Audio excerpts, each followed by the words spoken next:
Hola, buenos días. Primero, antes de nada, agradecer la oportunidad de estar aquí hoy. En primer lugar, a la Asociación Española de Ingeniería Hospitalaria, de la mano de Martín, como no. A Redacción Médica por darnos la oportunidad de los medios y la difusión para llegar a todos vosotros y a los que estáis detrás de las pantallas. Y, como no, también a ACIS, que de la mano de Esteban Domínguez hoy colabora con nosotros y dará parte de la presentación y colabora después también en la mesa redonda. Para empezar, Martín ya ha hecho una breve introducción que me ha pisado prácticamente el 50% de la presentación, pero me vale para repasar los conceptos. Un poco la estrategia de la presentación será una introducción del momento coyuntural en el que nos encontramos, cómo esto lo aborda la Unión Europea, cómo se traslada a nivel nacional y cómo desde Daikin intentamos dar soluciones a estas necesidades. Bien, me gustaría empezar con esta imagen que quizás resume un poco lo que hemos vivido en los últimos años. Problemas como el COVID y la recesión nos han hecho perder la vista a otro problema que teníamos, que era el cambio climático. Pues bien, quizás ha llegado el momento de afrontarlo, de empezar a tomar medidas, y la Unión Europea, consciente de esto, relanza esa ruta de cara a realizar una regeneración tanto económica como energética a nivel europeo. ¿Cómo plantea esto la Unión Europea? Pues con un objetivo de cara al año 2050, donde, como decíamos, las reducciones de efecto invernadero, las emisiones se quieren reducir en un 90% respecto a 1990. Es un objetivo realmente importante, muy ambicioso. ¿Y qué hace la Unión Europea para llegar a esto? Pues legisla. Saca directivas, normas, rutas, marca el camino, en definitiva, de cómo plantear y poder abordar ese cambio. No en vano, desde la Unión Europea ya se fueron generando una serie de directivas para cambiar, en primer lugar, el producto con el que trabajamos día a día. Dos normas principales en el sector que nos aborda a nosotros, en el sector de la climatización. La primera de ellas, la F-Gas, que en resumen lo que aborda es el nivel de GWP que tienen los refrigerantes y que esto sea lo menos dañino posible con la atmósfera. Esto ha provocado un cambio en el producto de todos los fabricantes, que buscamos soluciones cada día con refrigerantes de menor GWP, y que aún estamos en ese camino y nos queda bastante por recorrer. Y por otro lado, otra directiva, que es la Ecodesign, que podríamos plantearla en este caso como de emisiones indirectas. ¿Emisiones indirectas por qué? Pues porque aborda directamente a lo que es la eficiencia de los equipos. Por lo tanto, a mayor eficiencia, menores emisiones. Importante de esta Ecodesign aborda no solamente a los equipos de climatización. Esto es importante. Es una directiva que influye en todos los equipos que de una o de otra manera consumen energía. Y muy importante también, ya no solamente nos preocupamos de qué energía consumen, sino de cómo se diseñan, cómo se fabrican, cómo se distribuyen, cómo se usan o explotan y la posterior retirada de ellos. Por lo tanto, es una normativa que también va a cambiar nuestro concepto de producto, de desarrollo de instalaciones y de uso de instalaciones. Y si hasta ahora la Unión Europea se había preocupado de cambiar ese producto, que nos decía a los fabricantes cómo teníamos que hacerlo para poder vender en la Unión Europea, ahora lanza la segunda fase, que es cambiar nuestro sistema. ¿Cómo lo quiere cambiar? Pues evidentemente, si queremos eliminar el CO2, lo que tenemos que hacer es electrificar la demanda y tener una producción que no se base en la combustión de combustibles fósiles. Es decir, como decía Martín, tendremos que tener energías renovables, tendremos que buscar otro tipo de soluciones, de tal manera que las emisiones de CO2 en la producción de esa energía sea mínima. Y por el otro lado, lo que hablamos de electrificar la demanda, pues lo estamos viendo en el sector del automóvil y lo estamos viendo también cada día más en nuestro propio sector. Aquí, pues como veremos, tenemos un factor clave que va a ser la bomba de calor de cara a la calefacción de nuestros edificios. La estrategia a nivel nacional. Bien, ¿qué es lo que hace España? Coge este impulso desde la Unión Europea y marca una serie de hitos. Los primeros hitos que se marcan a nivel nacional son para el 2030. Entre ellos tenemos la reducción de los gases de efecto invernadero, aumentar la producción de energía eléctrica desde fuentes renovables o fuentes que no emitan emisiones de CO2, mejorar la eficiencia de nuestros sistemas y, por supuesto, el uso de energías renovables en nuestros sistemas. Importante para ello, como hablábamos antes, para poder realizar ese cambio, no solamente va a ser cambiar las producciones, sino también la distribución, mejorar la distribución eléctrica hasta nuestros edificios y la localización de esta energía eléctrica, ¿no? Intentar diversificarla por diferentes puntos. En España, pues bueno, en España de todo el dinero que se considera que se va a recibir, unos 140.000 millones de euros posiblemente vayan destinados en tres factores. Uno, el plan de recuperación, transformación y resiliencia. Otro, el que nos ocupa hoy, que es el Plan Nacional Integrado de Energía y Clima 21-30, que es el que nos va a afectar realmente. Y bueno, una estrategia también que sería para el sector residencial. Todo ello va enfocado a conseguir mejores eficiencias, utilizar equipos de menores emisiones de CO2 y, por lo tanto, cambiar ese uso y evitar las emisiones de CO2. ¿Qué tenemos a nivel de subvenciones? Pues, en primer lugar, tenemos una de ellas que nos afecta directamente, que es la 1124. Esta subvención, aunque se lanza desde el Gobierno, se va a tramitar a través de las comunidades autónomas. Llega a todas las comunidades autónomas y estas son las que van a generar y las van a distribuir para poder llegar a darlas a esos usuarios finales. Se va a basar principalmente en la realización de instalaciones con energías renovables, en reducir las emisiones de CO2 y, en principio, hablan de unos 150 millones de euros ampliables y con la capacidad de abordar hasta un 70% de la inversión inicial. Por lo tanto, es muy a tener en cuenta y es un impulso bastante importante para lo que es nuestro sector.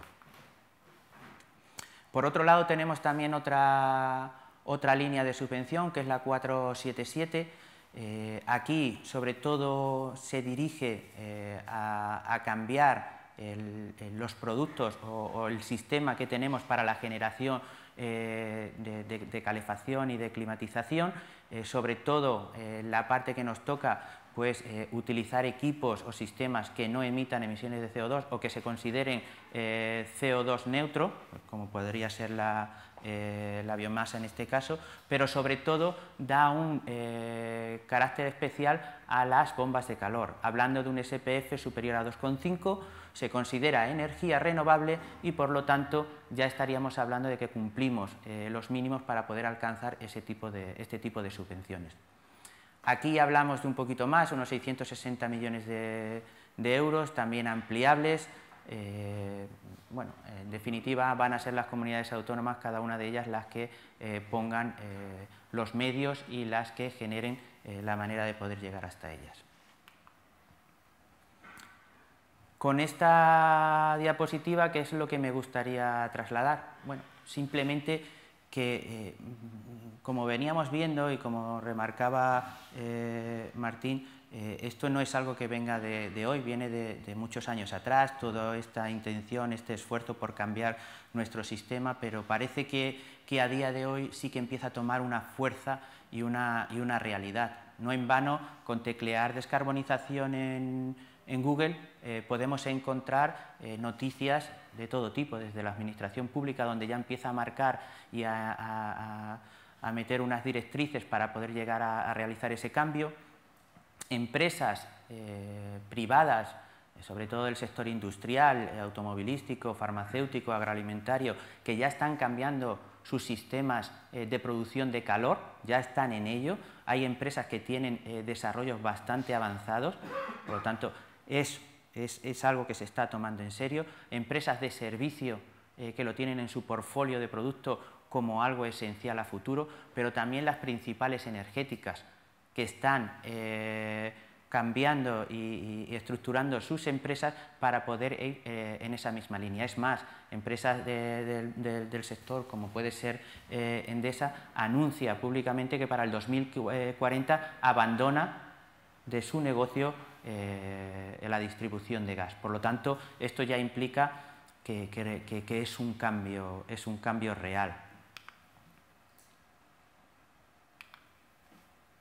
Y hasta aquí lo que era la parte de normativa o de situación o del momento coyuntural en el que nos encontramos, y ahora cómo desde Daikin podemos ayudar a hacer este cambio. Nosotros llevamos ya también tiempo trabajando en desarrollar productos para poder no solamente dar servicio a esas necesidades que se puedan presentar, sino ser parte del cambio.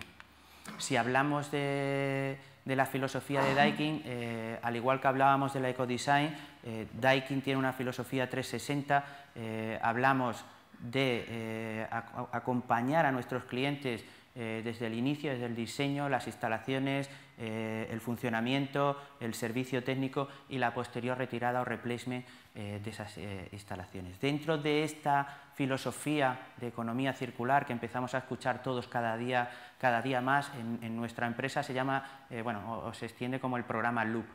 Y dentro de este programa Loop, hoy me gustaría lanzar pues una noticia que para nosotros es importante, que es el uso por parte de Daikin en todos sus equipos de refrigerantes regenerados. Empezamos a utilizar en la distribución de nuestros equipos nuevos refrigerantes que ya han sido utilizados. Por lo tanto, eliminamos la creación de refrigerantes nuevos y eliminamos ese potencial calentamiento global. Sobre todo esto influye en refrigerantes como el 134 o el 410. Ponemos ese primer pie en el pedal para empezar a girar, para que esto empiece a funcionar. ¿Por qué? Porque una vez que se genere esta economía de refrigerante regenerado, para vosotros va a ser una ventaja, ya que a día de hoy, con la normativa que tenemos a día de hoy, en instalaciones que pudierais tener con refrigerantes antiguos, si son regenerados los que necesitéis, ahorráis en un 50% ese impuesto que tenemos sobre el valor de GWP. Pero es más, en el proyecto de ley que viene asociado a todo lo del plan de resiliencia, a todo el plan de cambio energético, se pretende que este impuesto pase a ser cero. Por lo tanto, tenedlo en cuenta, Daikin comienza a generar y a promover ese mercado de refrigerantes regenerados que para nosotros será una ventaja también en un futuro.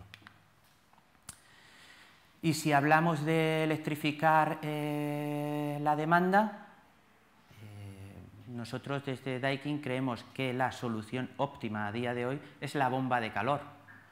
De todos es conocido la bomba de calor, la hemos estado utilizando siempre, es un ciclo frigorífico que cuando nos interesa trabajar en modo de calor, invertimos el ciclo y tenemos calor.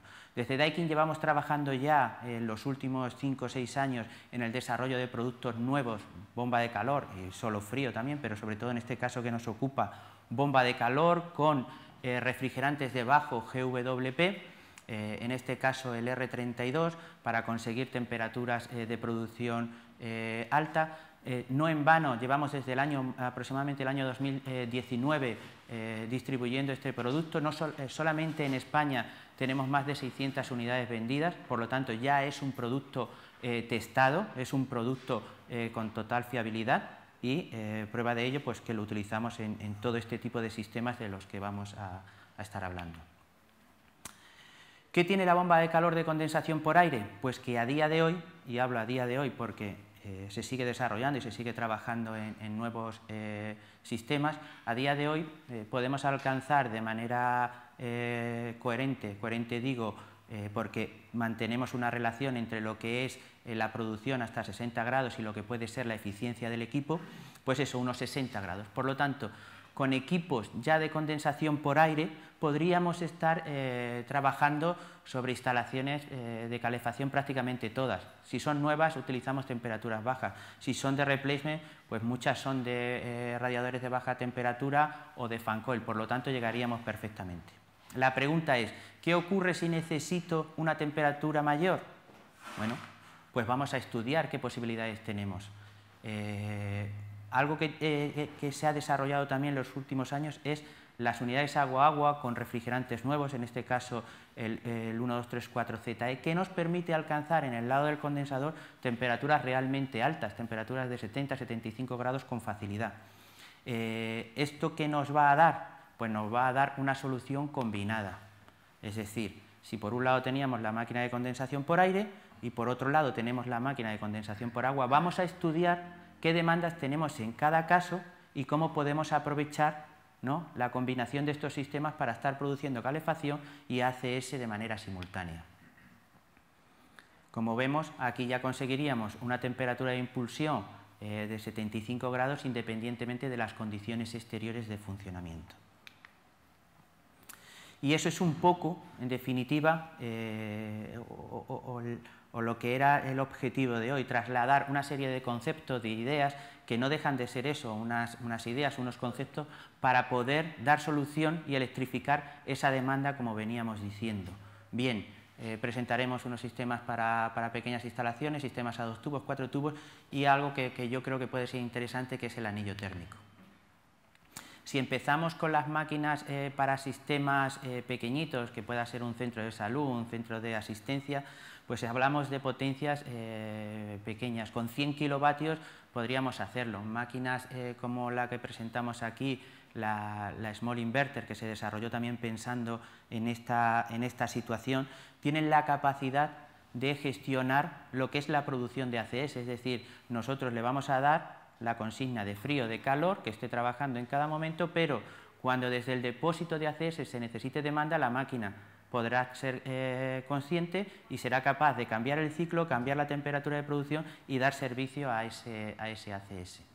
¿Qué tenemos si necesitamos aumentar esa temperatura? Pues podemos combinarlo con otro de nuestros sistemas, que es la Alterma Supra.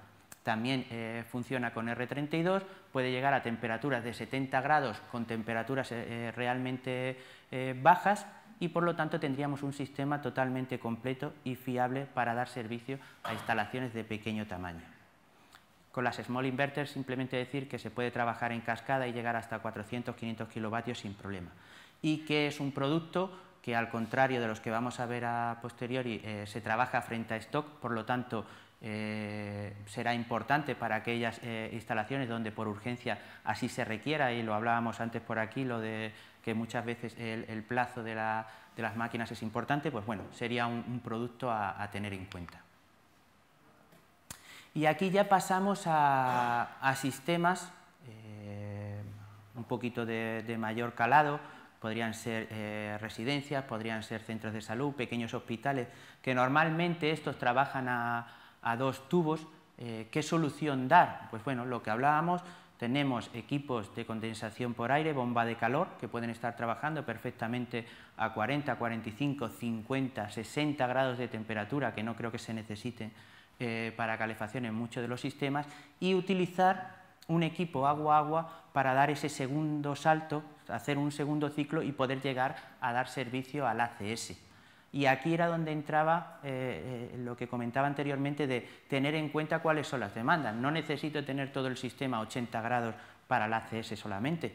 Puedo tener 400 kilovatios instalados de calefacción y 100 kilovatios para la producción de ACS. ¿Cómo funcionaría en este caso? Pues nada, en la máquina como del evaporador vamos a necesitar estar dándole servicio. Cuando estemos trabajando en modo calor, pues tendríamos que esa máquina agua-agua sería un consumidor más. Estaríamos calentando el agua del evaporador para poder dar servicio a ese ciclo de la máquina agua-agua y producir agua al otro lado a 70-75 grados. Sin embargo, esto donde realmente tiene la ventaja no es trabajando en este modo de calefacción, sino trabajando en el modo de frío. Aquí, si estamos trabajando con temperatura de impulsión a 7, y en ese momento tenemos demanda de ACS, esto, ¿qué ocurre? Que nos va a salir gratuito. ¿Por qué? Porque lo que hacemos es que parte del retorno del agua que viene de la instalación de frío la hacemos circular por la máquina agua-agua. Esto no es otra cosa que estar recuperando. Estamos produciendo agua caliente, ¿vale?, con un ciclo frigorífico, pero la parte de frío la estamos recuperando, la estamos mandando al colector, estamos reduciendo la temperatura de ese colector, por lo tanto reducimos la carga de las enfriadoras y, como todos conocéis, si bajamos carga de enfriadora aumentamos la eficiencia de los equipos. Si esto lo trasladamos a sistemas de 4 tubos, pues bueno, aquí ya se tiene en cuenta que el balance de energía o esa simultaneidad de energía es mayor durante todo el año.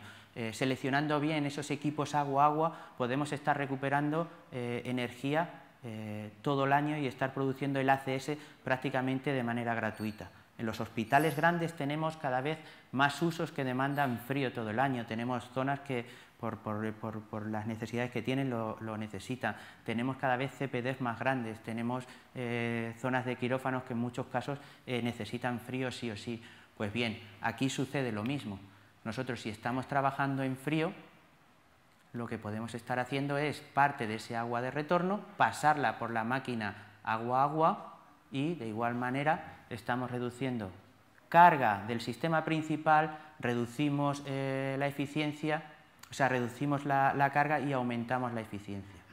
Aquí me gustaría comentar algo que esto no solamente tiene que ser para sistemas nuevos. Si pensamos en mejorar la eficiencia de un sistema, ya no solamente hablando de descarbonizar o de eliminar las emisiones de CO2, este tipo de máquinas se pueden entender como una recuperación.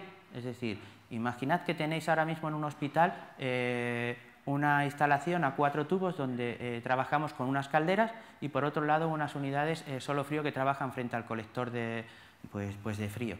Podemos meter esta máquina directamente frente al colector de frío y cada vez que tengamos una demanda simultánea, como pueda ser la de ACS, ya la estamos utilizando. No es otra cosa que implementar una recuperación que quizás no teníamos en el sistema, pues implementarla a posteriori.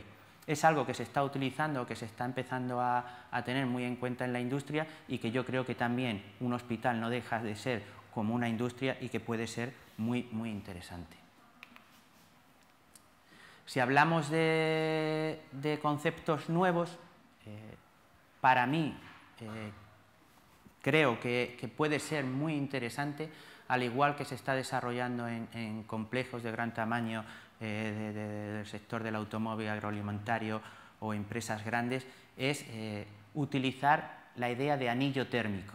Anillo térmico, ¿por qué?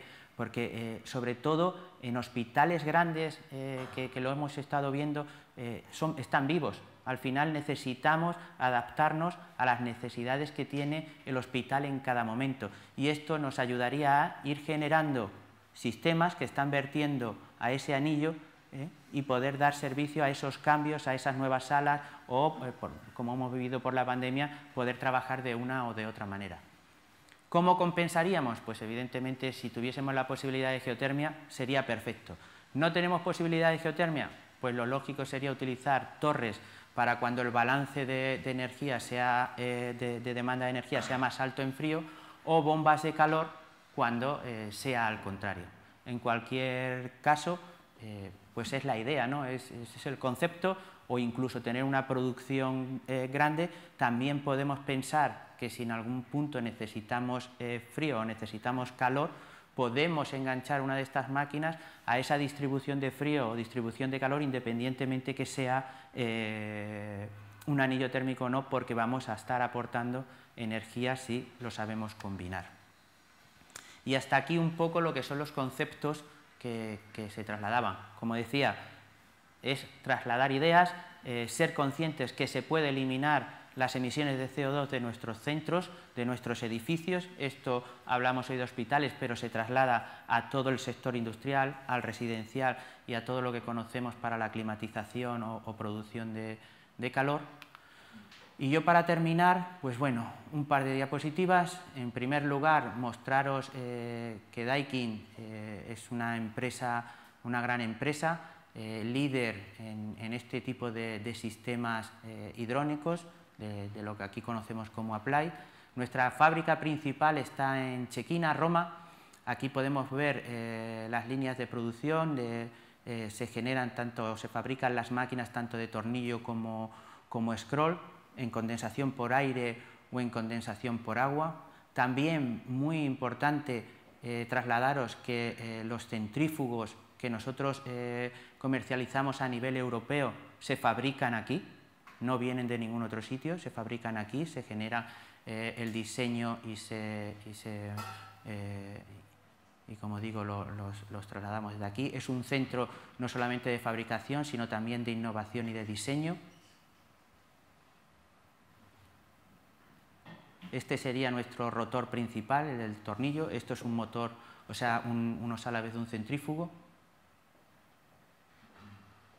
Como veis, podemos trabajar en máquinas realmente grandes, para grandes sistemas. Aquí vemos la línea de montaje de centrífugos. Tenemos un tour virtual, si estáis interesados, para poder verlo, que podríais ver la fábrica en directo, cómo se trabaja. Estos son centrífugos y el que aparece ahora es un centrífugo de 2 circuitos de 12 megavatios. O sea que estamos preparados para cualquier necesidad que tengamos a día de hoy. Y la importancia que le damos pues al tratamiento y al transporte, que también sigue siendo importante.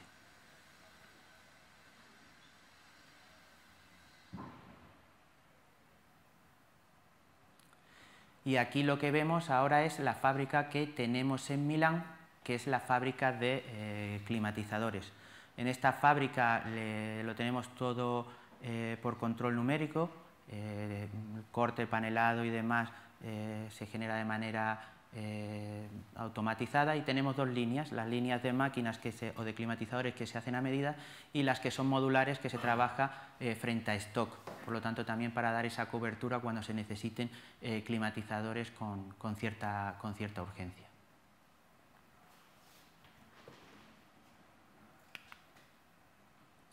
Y bien, para acabar, ¿en qué se diferencia Daikin? Me gusta terminar siempre con una reflexión. En este caso, ¿en qué se diferencia Daikin para aquellos que no nos conozcáis 100%? Podréis pensar en la eficiencia, en la capacidad que tiene de producción, en la fiabilidad, por supuesto que sí. Pero yo creo que lo más importante que tiene Daikin son las personas. Solamente en España somos más de 300 profesionales que estamos ahí para abordar desde la primera llamada a apoyaros durante la vida útil de los equipos, la venta, la instalación, la supervisión y mantenimiento, y también posterior renovación y reciclaje de equipos. Prueba de ello es que estamos de la mano de muchísimas empresas de primer nivel y también de la mano de muchísimos de vosotros que os encontráis aquí detrás de las pantallas, y que bueno, intentaba hoy pues trasladar que somos conscientes y que queremos crecer con vosotros. Muchas gracias y